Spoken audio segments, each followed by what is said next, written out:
미래를 보는 창 JTB. 안녕하세요. JTBJ입니다. 오늘은 엔캐리 청산 이슈는 과연 이대로 끝났을까? 라는 제목으로 좀 정리를 해보려고 합니다. 일단 경제 사이클 차원에서 바라보는 게 맞습니다. 지금 이 엔캐리 청산 문제를 독립적으로 발생한 사건으로 보시면 안 될 것 같아요. 그렇게 되면은 지금 이 돌아가는 상황을 오판할 수가 있거든요. 일단 전체적으로 경제 사이클이 지금 꺾여가는 그 변곡점에서 나온 하나의 사건이라고 보시면 될 것 같습니다. 이 과정에서는 우리가 인지하지 못하는 다양한 일들이 얼마든지 일어날 수 있죠. 이렇게 변곡이 되는 과정에서는. 그리고 지금 이 매크로 환경상 필연적으로 이렇게 매크로 변곡이 나오게 되면 일반적으로 엔화 같은 경우에는 안전자산 쪽으로 편입이 되거든요. 미국채와 마찬가지로. 그러면서 당연히 엔화가 자연스럽게 강세 현상으로 바뀌게 됩니다. 그것 때문에 엔캐리 트레이드 청산도 같이 나오는 거예요. 근데 이번에는 이제 BOJ에서 금리 인상을 하면서 그게 시발점이 된 거죠. 그리고 경제 사이클이 피크 구간을 지나는 시점에서 자산 시장에서는 일단 유동성 문제가 반드시 발생할 수밖에 없죠. 왜냐하면 자산 시장을 지속적으로 이렇게 상승시키거나 아니면은 최소한 버티게 하려면 그에 준하는 유동성이 시장에 계속 공급되어야 됩니다. 근데 이게 금리 쪽에서 문제가 발생하잖아요. 보통 이 변곡점에서는. 그렇게 되면은 당연히 어느 한쪽에서는 누군가는 반드시 포지션을 정리를 하려고 할 겁니다. 그래서 청산을 해 나가는 주체가 발생하게 마련이고요. 이것이 이번에는 엔캐리 청산을 유도했다라고 보시면 될 것 같습니다. 그러니까 결국 지금 상황에서 가장 중요한 거는 달러 엔화 환율일 것 같아요. 그리고 누군가 청산을 했다라고 한다면 가격 하락이 발생될 거잖아요. 자산 시장에서. 이때 기존 보유자 중에서 누군가는 분명히 가격 하락으로 자산 가치가 하락을 할 거고 담보금이 모자라는 상황을 맞이하게 되는 그룹도 분명히 있을 겁니다. 왜냐하면 지금 이 시장은 신용시장입니다. 레버리지를 하나도 일으키지 않고 만들어진 시장이 아니에요. 그래서 반드시 레버리지를 일으켜서 들어온 자금이 굉장히 많을 텐데 그쪽에 담보금이 모자라는 상황을 맞이하는 쪽도 있겠죠. 그래서 이런 것들이 이제 금융시장 곳곳으로 퍼져 나갈 거예요. 그렇게 되면은 결국 한쪽에서는 유동성을 필요로 하게 만들겠죠. 이런 상황들이. 근데 문제는 이 환경이 중앙은행에서 긴축 강도가 가장 강한 구간에서 나타난다는 게 문제입니다.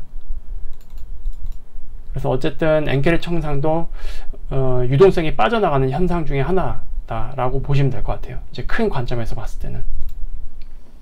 그래서 지금 여러 가지 채널들을 보면은 이거 그냥 일시적인 현상이다 이렇게 그냥 치부하시는 분들이 많아요. 근데 저는 그렇게 보진 않습니다. 여기서부터가 좀 중요할 것 같은데요.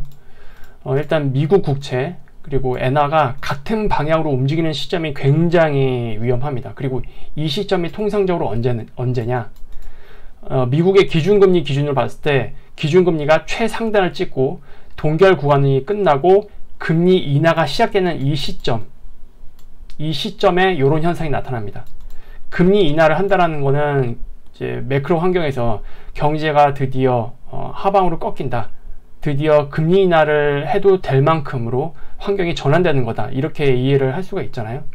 그리고 이 시점에서는 미국 국채가 안전자산 역할을 하죠. 동시에 엔화도 안전자산으로 같이 편입이 됩니다. 그래서 통상적으로 이런 사이클이랑 맞물릴 때는 미국 국채 가격과 엔화가 같은 방향으로 움직입니다. 즉 미국 국채 가격이 올라간다는 것은 금리가 하락한다는 얘기고요. 그리고 엔화가 올라간다는 얘기는 달러 엔화 차트도 같이 내려간다는 뜻입니다. 이거를 이해를 하셔야 돼요.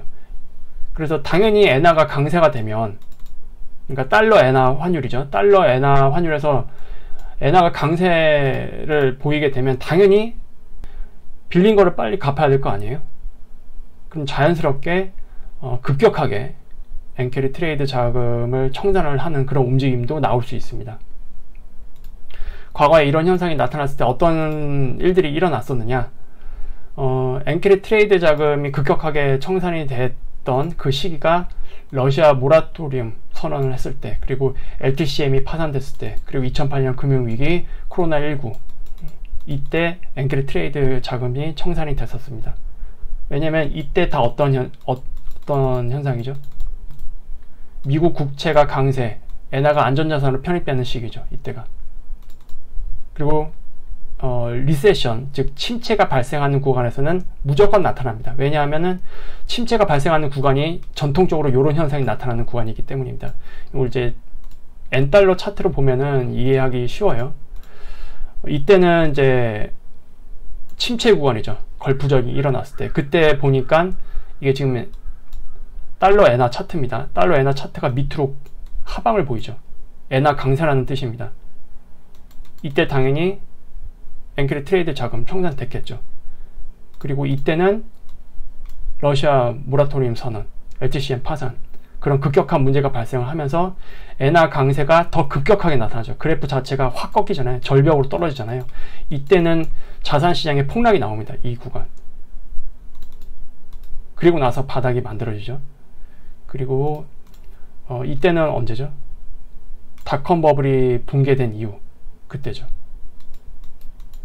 그리고 이때는 언제죠? 2008년 금융위기가 일어났었을 때, 그때도 마찬가지로 침체 구간이었고, 당연히 미국 국채 강세, 그리고 엔화 강세, 이 시기에서도 중간중간에 금융 환경이 또 이때는 이제 부동산 이슈로 막 파산하는 곳들이 늘어나다 보니까 당연히 엔캐리 트레이드 자금으로 가지고 있었던 주체 입장에서는 굉장히 빨리 급격하게 던져야 될 거 아니에요. 그러면서 그런 것들이 또 자산 폭락을 더 키우게 되는, 그러니까 악순환이에요. 이렇게 보면. 그리고 이때도 나타났었죠. 중간에. 이때 무슨 일들이 있었냐면 브렉시트, 그리고 트럼프, 이런 이슈가 대두가 되면서 안전자산을 선호하는 그런 현상들이 중간에 좀 나타나게 했습니다. 그리고 2020년 코로나 때 반짝 나타났었죠. 그래서 어쨌든 그런 환경들이 엔캐리 트레이드 자금 청산을 만들게 되는 거지, 엔캐리 트레이드 자금 청산이 이유가 돼서 이런 현상이 나타나는 게 아닙니다. 거꾸로입니다. 거꾸로. 그래서 어쨌든 이런 현상이 지금도 나타날 수 있는 환경이죠. 왜냐면 지금 금리가 이제 고점에서 앞으로 내려갈 거 아니에요. 이 뜻은 이제 미국의 경기 둔화, 그리고 침체를 우려할 만한 그런 일들이 나타나죠, 보통. 그리고 이미 그런 것들이 지금 표면적으로 조금씩 나타나고 있잖아요. 그래서 지금 갑자기 9월 패드워치에서 빅스텝 인하, 이런 것들이 갑자기 툭툭 나오잖아요, 지금. 그래서 이런 환경에서는 항상 나타났던 일들이다, 이렇게 이해를 하시면 될 것 같아요. 따라서 엔캐리 트레이드 자금 청산은 또 다시 나올 수 있는 겁니다. 이게 그냥 일시적인 일들이 아니라. 그리고 보통 이런 것들이 일시적인 일이려면 보통 이렇게 하이드 채권 스프레드가 튀지가 않아요. 이게 지금 신용 리스크를 건든 거잖아요. 이렇게 갑자기 튄다는 얘기는. 이런 것들이 일어나게 되면은 보통 일시적으로 끝나진 않습니다.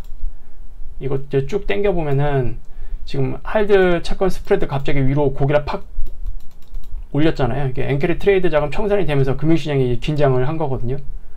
근데 이게 이제 추가적으로 또 나오게 된다. 그러면 이게 추세를 만들겠죠. 근데 추세를 만든 시점이 다 위험한 시기예요. 보통 보면은.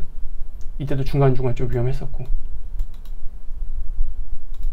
그리고 당연히 침체 구간을 만드는 경로에서는 당연히 위로 튀겠죠. 금리 환경이 바뀌기 때문에. 자산시장에서도 유동성이 빠져나가고, 그런 것들이 또 다시 악순환이 돼서 엔캐리 트레이드 자금이 청산이 되는 그런 상황을 맞이하게 되는 거고, 이런 것들이 악순환돼서 흘러가는 상황입니다. 그러니까 늘 경기 사이클이 하방으로 변곡될 때는 나타났던 현상들입니다.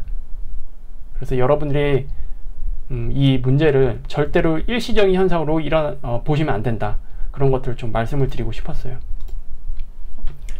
그리고 요거는 이제 교보 리서치 센터에서 정리를 해 둔 거거든요. 그 중에서도 좀 공유를 하고 싶은 내용들 총 3장을 말씀을 드릴게요. 일단 엔캐리 트레이드 자금은 필연적으로 지나갈 청산 과정이다. 그리고 이 과정에서는 엔화 강세 현상이 나타난다고 했고, 경기 사이클상 이게 일시적이 아니라 앞으로도 엔화 강세 현상이 나타날 가능성이 높아요. 그리고 미국 국채도 마찬가지고요. 이게 완만하게 끝나려면 지금의 이 환경이 결과적으로 경착륙이 아니라 연착륙이나 마일드 리세션으로 끝내야 됩니다. 그래야만 이런 것들이 급격하게 나타나지 않아요. 그리고 이번은 일단 완만한 청산, 이 시나리오를 베이스 시나리오로 놓고 지금 분석을 한 건데, 그럼에도 불구하고 과거와 좀 다른 것들이 있습니다. 왜냐면 사이즈 자체가 다르다, 지금 상황에서는. 그래서 규모가 금융위기 청산 이후에 최대 규모로 추정하고 있다. 지금 시장에서 나오고 있는 추정치로는 아무리 못해도 2경이라고 하죠. 규모 자체가 2경에서 3경 사이. 물론 이게 다 청산돼서 나온다는 얘기는 아닙니다. 근데 잠재적으로 그 정도의 파급력이 있다는 것을 여러분들이 인지를 하시면 돼요. 그리고 엔화 강세 전환 및 변동성 확대 가능성 존재. 이건 이제 경제 사이클 관점에서 보셔야 돼요. 일시적인 현상이 아니라. 그리고 문제는 하필 현재 금리차가 역대 청산기 중에서 가장 최대예요. 왜냐하면 미국이 고인플레가 이게 40년 만에 일어났잖아요. 그리고 반대로 일본 같은 경우는 금리가 가장 낮았던 기간이 굉장히 길었죠.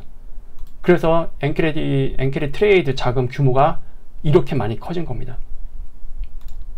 근데 이제 인플레이션 이슈 때문에 BOJ도 어쨌든 금리 인상을 해야 되는 시기가 왔어요. 경제가 이제 인플레이션을 2%대로 올려놨잖아요.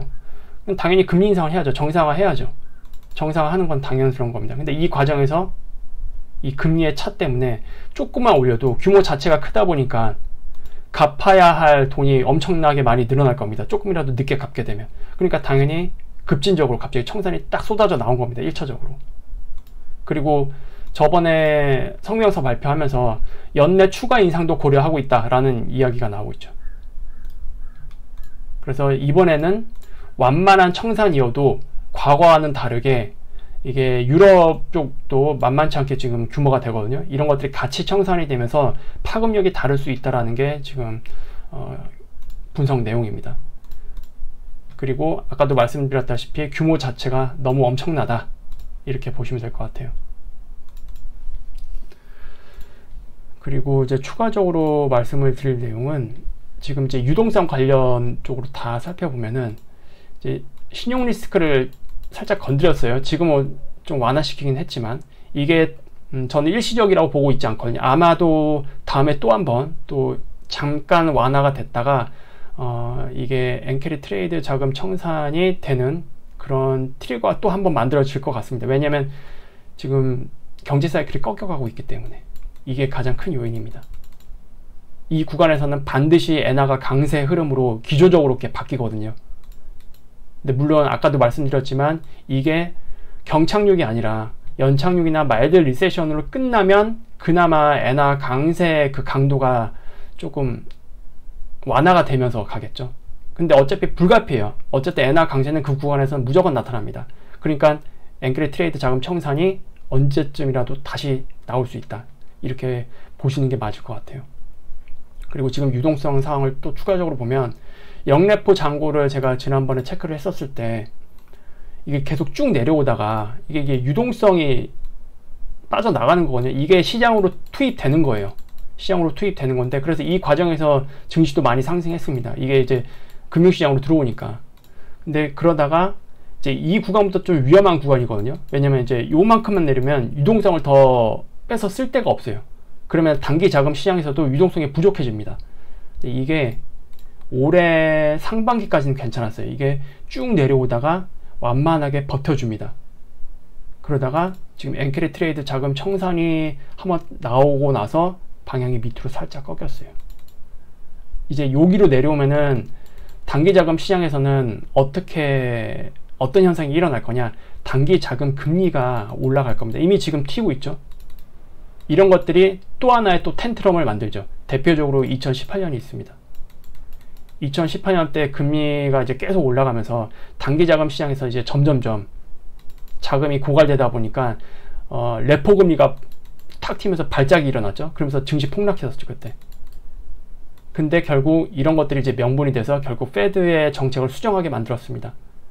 그때 금리를 이제 더 올리려고 했었는데 금리 인상을 이제 중단했고 그리고 거기에 더불어 QT까지 종료하게 만들었습니다. 지금도 마찬가지예요. 지금도 이런 것들이 이제 완벽히 끝내려면 뭐가 나와야 되느냐? 정책 개입이 아마 있어야 될 겁니다.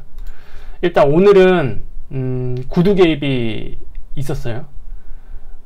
일단 과거 사례를 보더라도 엔캐리 트레이드 자금 청산이 됐을 때 문제를 일으켰잖아요. 왜냐면 이게 원인이 되는 게 아니라 그런 환경에서 엔캐리 트레이드 자금이 청산이 되는데 이게 악순환이 돼서 시장의 폭락을 더 가속화시키는 거죠. 이게 문제인데 결국 이때 다 BOJ가 정책 수정을 했었어요. 그리고 이번에 일단 1차 충격이 왔잖아요. 그래서 오늘 BOJ에서 어제 회의를 하던데 결국 구두 개입을 발표를 했습니다. 어떻게 된 거냐? 필요시 정책 정상화 속도를 조절하겠다. 즉 금리 인상은 어차피 하긴 해야 되거든요. 근데 그 속도를 조절하겠다. 그리고 필요하면 금리 인상 궤적 자체도 수정하겠다. 이렇게 이야기를 했고요. 그리고 시장이 불안정한 상황에서는 기준금리 인상을 일단 보류하겠다. 이렇게 이야기를 했습니다. 그러니까 지금 어쨌든 시장 불안정 현상이 나타나기 때문에 원래대로라면 연내 추가 금리 인상을 하려고 했었거든요. 근데 좀 보류할 가능성이 있습니다. 그러다가 이제 시장이 또 다시 좀 진정되잖아요. 그러면 또 다시 금리 인상 할 수 있는 거죠. 왜냐면 얘네는 어쨌든 정상화는 해야 돼요. 어쨌든. 그렇기 때문에 이게 또 다시 언제든 튀어나올 수 있습니다. 이제 그때는 이제 어떻게 될 거냐. 이렇게 구두 개입으로 안 끝날 겁니다. 구두 개입으로 안 끝날 거고 실제로 정책이 수정될 가능성이 굉장히 높습니다. 그러니까 얘네도 어쨌든 정책을 수정하려면 명분이 필요하잖아요. 명분이 필요한데 아마 2차 충격이 오게 되면은 1차 충격보다 훨씬 더 클 걸로 저는 예상을 하거든요. 그리고 그게 또 다시 시장의 폭락을 만드는 그런 상황을 맞이하겠죠. 그러면 이제 그걸 명분으로 해서 BOJ는 정책을 실제로 수정하게 될 수밖에 없을 겁니다. 이런 식으로 흘러갈 것 같아요. 이제 문제는 이제 이게 언제 올 거냐, 이게 문제인 거죠. 그래서 오늘 이렇게 좀 정리를 해보도록 할게요. 다시 한번 말씀을 드리지만 지금의 이 현상은 경제 사이클이 하락하는 그런 변곡 구간에서 필연적으로 엔화 강세가 나타나면서 나타날 수밖에 없는 현상이다. 그리고 이거는 일시적인 현상이 아니다 라고 보시면 될 것 같고, 아마 2차 충격이 어디에선가 올 것 같긴 한데 그때는 아마 BOJ에서 정책 수정을 하게 될 가능성이 높고, 이때 아마 금융시장에서 제대로 된 바닥이 만들어지지 않을까, 그렇게 좀 예상을 하고 있습니다. 다음에도 더 좋은 영상으로 찾아뵙도록 할게요. 감사합니다.